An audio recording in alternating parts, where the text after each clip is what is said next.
making headlines this hour.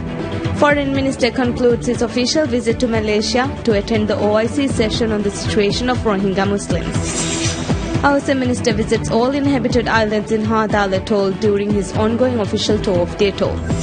And Turkish warplanes destroyed 2 armored vehicles used by IS in northern Syria.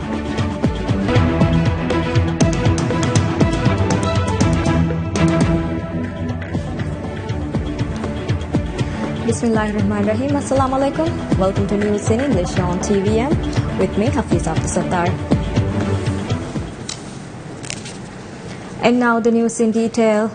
Minister of Housing and Infrastructure Dr. Muhammad Muiz visits all inhabited islands of Hadal Atoll during his ongoing official tour of the atoll as a special envoy of President Abdullah Yamin Abdul Qayyum. During his tour of Hadal Atoll, Housing Minister Dr. Muhammad Muiz inspected ongoing development projects and met with residents, members of local councils and officials from government offices. The minister listened to the concerns raised by residents of all 13 inhabited islands in Hadal Atoll, one of which was the slow pace of tourism development in the atoll, which is one of the major population centers in the country. Residents say young people are forced to move elsewhere in order to find employment. Other concerns raised by residents included problems with water and sewage networks, harbours and health services. Minister Muiz assured that the government would continue to do everything in its power to address the concerns of the people, adding that the local councils would have to play an integral part in implementing the government policies. The minister was accompanied on the visit by the parliamentary group leader of ruling Progressive Party of Maldives PPM, Ahmad Nihan Hussain Manik, and other parliament members. Minister of Foreign Affairs Dr. Muhammad Asim returns to the Maldives after concluding his official visit to Malaysia to attend the OIC extraordinary session of the Council of Foreign Ministers on the situation of Rohingya Muslim minority in Myanmar. Minister Asim delivered a statement at the session. In his address, a minister called upon the authorities of Myanmar to intensify its efforts to counter incitement to hatred that leads to violence. He also urged neighboring countries to extend assistance to those fleeing the conflict. On the sidelines of the OIC meeting, Minister Asim met with his Malaysian counterpart, Anifa Aman, and the Secretary General of OIC, Dr. Yusuf Ahmad Al-Taimin. Minister also visited the embassy of the Maldives in Malaysia and met with the staff. During his interaction with the staff of the embassy, Minister Asim also inquired about the challenges faced by the staff in undertaking their daily functions and discussed ways to strengthen the institutional capacity of the mission. The Maldives delegation to the OIC extraordinary session included Additional Secretary of the Foreign Ministry Ibrahim Shahib, Ambassador of the Republic of Maldives to Malaysia Muhammad Fahmi Hassan, Deputy Ambassador of the Republic of Maldives to Malaysia Ghania Abdul Ghaffur, and Assistant Director at the Foreign Ministry Momina Ibrahim. Real estate developer Amin Constructions says apartments in Amin Avenue in Hulmale will be ready to move in this year. Managing Director of Amin Construction Abdullah Muhammad said Tower A and Tower B of the 3-tower project will be completed by June this year. Amin Avenue is a luxurious freehold residential development comprising of 279 apartments in 3 separate towers situated at the heart of Hulmale. Abdullah Muhammad added that the work on the Tower C will be completed by December this year as well. According to the company, all 279 apartments have been sold within 1.5 months of the launching of the project back in March of 2015. Prices range from 2.2 million rupiah to 8 million rupiah, with 3-4 categories of apartments being developed by the company. They include 189 basic apartments, 54 basic plus apartments, 80 luxury apartments and 18 penthouse apartments.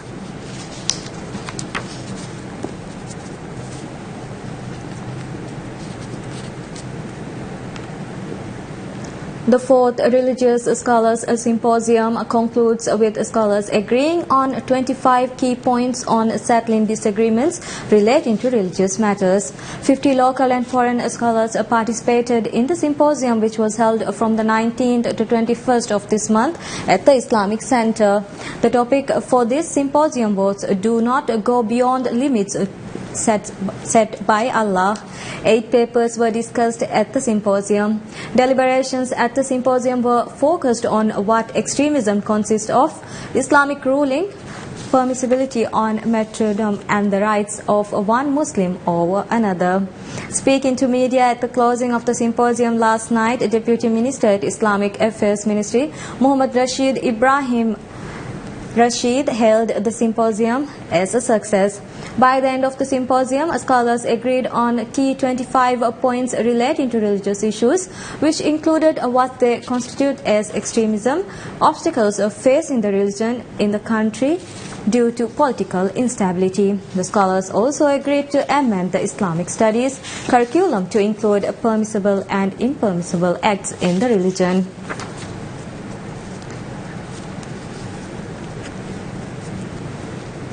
State electric company Stelco acquires a new 8 megawatt generator under its efforts to further develop the electricity service in Male city. The generator acquired from Finland was uploaded in Male this morning. The current electricity generation capacity of Stelco is 64 megawatts. According to Stelco, the additional generator would provide a solution to electricity shortages during peak hours. Stelco currently uses 27 generators to provide power to Male.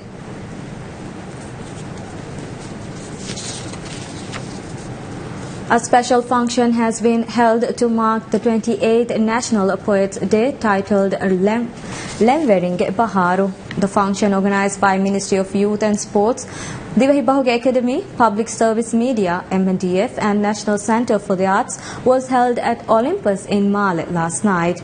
It was attended by local poets, authors, singers, songwriters, and officials of government and state-owned institutions.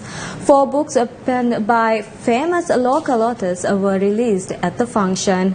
Speaking as the chief guest of the event, Home Minister Ahmad Azleen said that poets and writers are able to send different messages to the community through their works.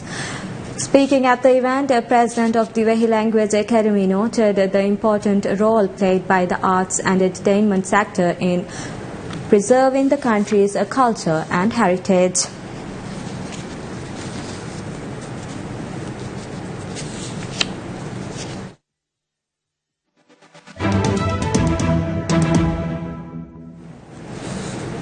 In business, we have Maldives Inland Revenue Authority, MIRA, says Velana International Airport collected 537 million rupiah as service charge in 2016.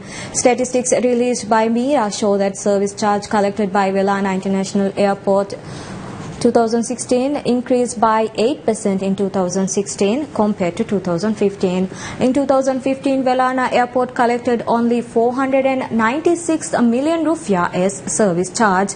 Velana International Airport charges $25 from foreign passengers and $12 from local passengers as service charge. According to MIRA, service charge collected by the airport also increased year on year, attributed to the annual increase of passengers using the airport.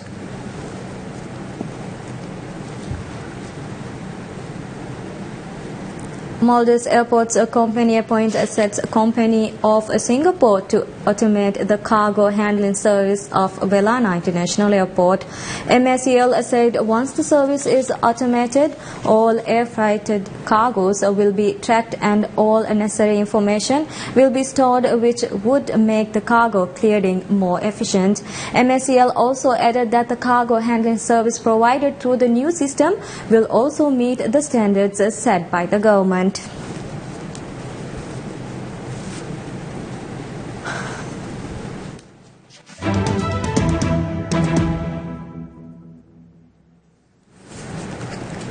At least 32 people have been killed and 50 injured when 9 coaches of a passenger train derailed in India's southern state of Andhra Pradesh in the latest disaster to hit the vast and accident-prone state railways. Officials said the express train from Jagdalpur to Bhubashwar derailed from Kuneri station around 18 miles outside the town of Raika. The district collector of Raika district in India's eastern state of Odisha said relief and rescue operations were in full swing to save as many lives as possible. A senior Indian Railways official suspected a sabotage due to broken tracks. Indian Railways, built during British colonial rule, have an appalling safety record, the result of decades of underinvestment and a priority on keeping fares low for the 23 million passengers who use the network every day.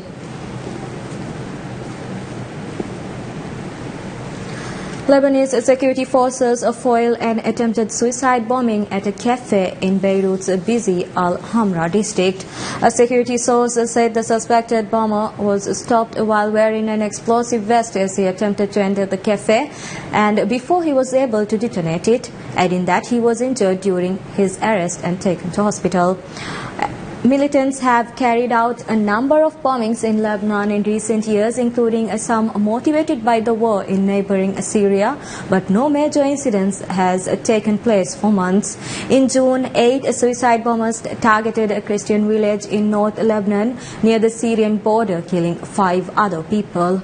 Twin blast in November 2015 left 43 dead in the mostly Shiite Muslim southern districts of Beirut.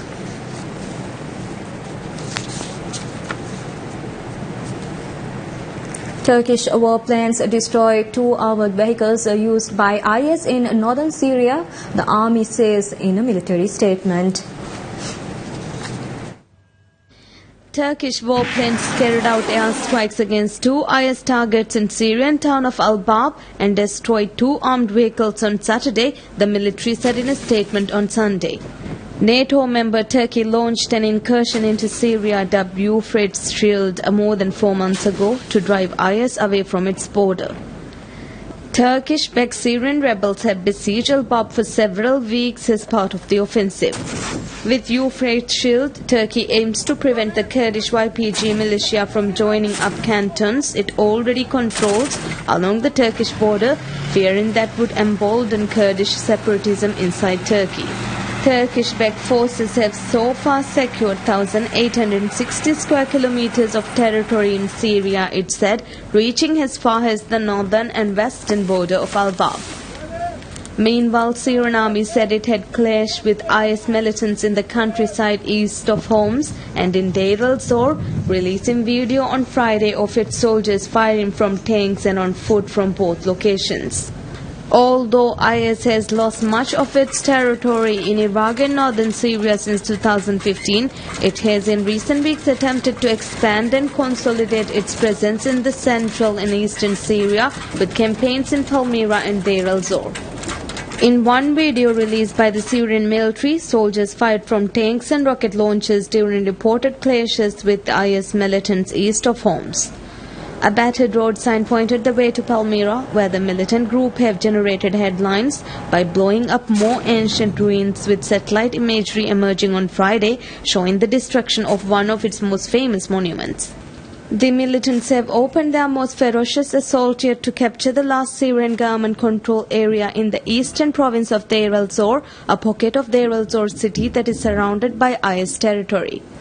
A military commander in the alliance of forces fighting in support of President Bashar al-Assad said on Friday that IS was seeking to turn Deir el-Zor into a base of operations. Syrian military video showed soldiers progressing across the city's cemetery, a narrow link between the 2 remaining government-held outposts in the city as gunfire was heard. Deir el-Zor has so far been a secondary priority for the Syrian army and its allies, which are most concerned with their battle against rebel forces in western Syria. Complex terrain and bad weather are posing a challenge for rescuers who have been working round the clock to find more survivors at an avalanche-hit hotel in the town of Penne in central Italy since the disaster struck on Wednesday. As of Saturday evening, rescuers have pulled 9 people alive from the snow-covered rubble of Hotel Rigopiano, according to the Civil Protection Department. But there have been difficulties in locating over 20 people who are believed to remain trapped under the debris. With the operation proceeding slowly, any possible survivors are facing a fourth night in the freezing mountains, more than 72 hours after a wall of snow smashed into the 4-star hotel on Wednesday afternoon. The avalanche came after several earthquakes struck the mountainous region earlier in the day. A base camp for rescue workers was set up in the town where ambulances, snowplows and other vehicles have been standing by. Enrica Accenti, a spokesperson for the rescue service, said the windy snow-covered mountain terrain is hampering the effort of rescuers who have been trying to dig a tunnel through the rubble in order to reach the trapped victims. Meanwhile, low visibility caused by heavy snow and fog since Friday has also been hindering the operation. There is also risk of a further avalanche occurring due to the bad weather. Luigi De Angelo, an official from the Civil Protection Department, said the search and rescue operation will continue until all the victims are accounted for. Some 29 people, including 22 guests and 7 employees, were believed to have been inside the hotel when the incident occurred. The avalanche reportedly have killed 2 people. Gambia's former leader Yahya Jammeh flies out of the capital Banjul and into exile after stepping down from power in the face of pressure from West African states to recognize his election defeat. Jammeh arrived at the airport with mediator Alpha Condé, the president of Guinea. Condé mediated the terms of his departure with Mauritania President Mohamed Abdul Aziz and others. The regional bloc ECOWAS said Jammeh was heading to exile in Equatorial Guinea with a stop in Guinea. He took power in 1994 and stepped down overnight. President Adama Barrow was inaugurated to neighboring Senegal.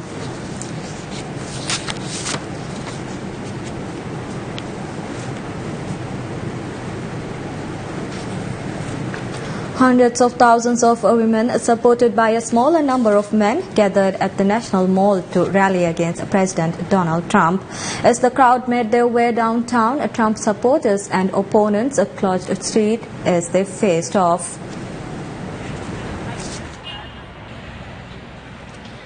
The Women's March on Washington appeared to be larger than the crowds that turned out the previous day to witness Trump's inauguration on the steps of the U.S. Capitol.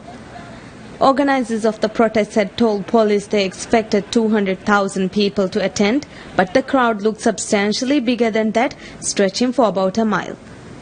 Many women, some wearing pink hats, held signs of all sizes with phrases showing their distaste for U.S. President Donald Trump. The March on Washington for Jobs and Freedom took place in 1963 and was attended by some 250,000 people. This year, organizers expected up to 1 million people to participate in the marches for a global display of unity. As the march wrapped up, protesters walked around the ellipse and shouted towards the White House. Thousands of others continued their march through downtown streets, clogging roads. Thousands of women also took to the streets of Sydney, London, Tokyo, New Delhi and other European and Asian cities in solidarity. Trump has angered many people with comments seen as demeaning to women, Mexicans and Muslims, and worried some abroad with his vow on Friday to put America first. Chile is under state of emergency after 80,000 hectares of land are affected.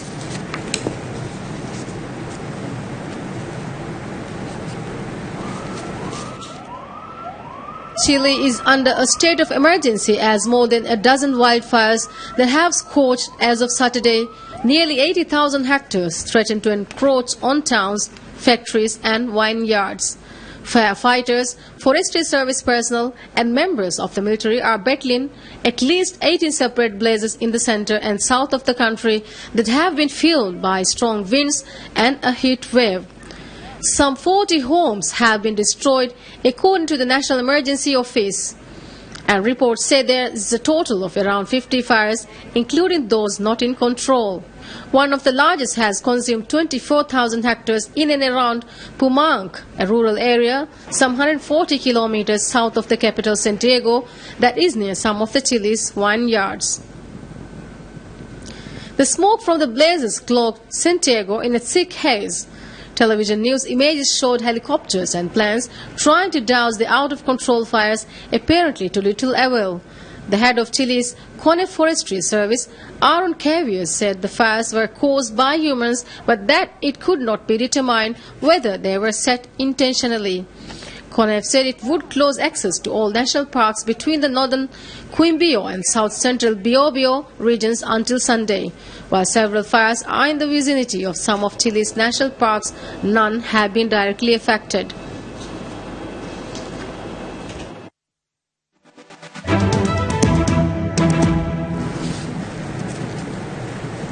In sports, we have Brazilian football club Chapecoense take to the field for the first time since a November plane crash killed most of the team.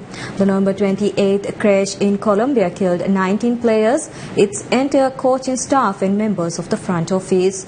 22 new players were named to the team since the crash and faced off against another local team, Palmeiras, in a friendly. The match was held at Chapecoense's home stadium and is intended to be a tribute to the team members who died. Goalkeeper Jackson Follman, one of the only 6 to survive the crash, was on hand to watch the event. He appeared in a wheelchair holding the Copa Sudamericana, which was awarded to the team after the crash. Other survivors, including Neto and Alan Ruschel, were also at the match.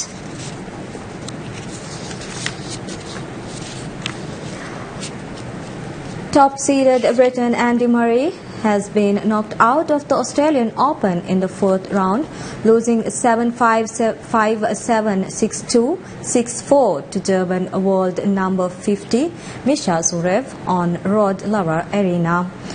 Murray's defeat follows that of reigning champion Novak Djokovic, who fell to Denis Istomin in the 2nd round on Thursday, leaving the men's draw at the year's first Grand Slam without its top 2 seeds at the quarter-final stage. Venus Williams continued to turn back the clock with a 6-3, 7-5 victory over German's Mona Patel.